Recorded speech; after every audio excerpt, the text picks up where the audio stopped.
પ્રધાનમંત્રી નરેન્દ્ર મોદીની અમેરિકા મુલાકાતને લઈ ભારતીય સેનાના પ્રમુખ જનરલ ઉપેન્દ્ર દ્વિવેદીએ આપી માહિતી. ભારતીય સેનાના પ્રમુખ જનરલ ઉપેન્દ્ર દ્વિવેદીએ પ્રધાનમંત્રી નરેન્દ્ર મોદીની અમેરિકા મુલાકાતનું સ્વાગત કર્યું અને જણાવ્યું છે કે આ મુલાકાત ભારતીય સશસ્ત્ર દળોની ક્ષમતામાં વધારો કરવા માટે મહત્વપૂર્ણ સાબિત થશે. તેમણે ભાર મૂક્યો કે આ પ્રવાસ ભારત અને અમેરિકા વચ્ચેની રક્ષણ ભાગીદારીને વધુ મજબૂત બનાવશે.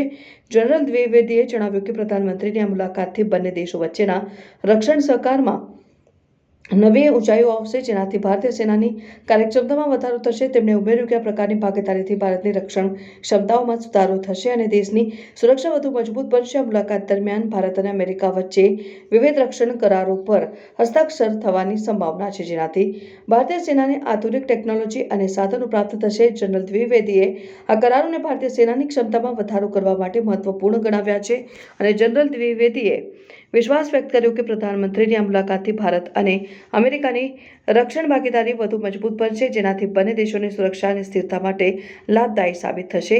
તેમણે ઉમેર્યું કે આ પ્રકારની સહકારથી ભારતની રક્ષણ ક્ષમતાઓમાં નોંધપાત્ર સુધારો થશે. डिफेंस का जो अभी हमें अनाउंसमेंट सुनने को मिला है, कल मैंने फॉरेन सेक्रेटरी साहब का जो उन्होंने बयान दिया यूएस में, वो पूरा मैंने सुना.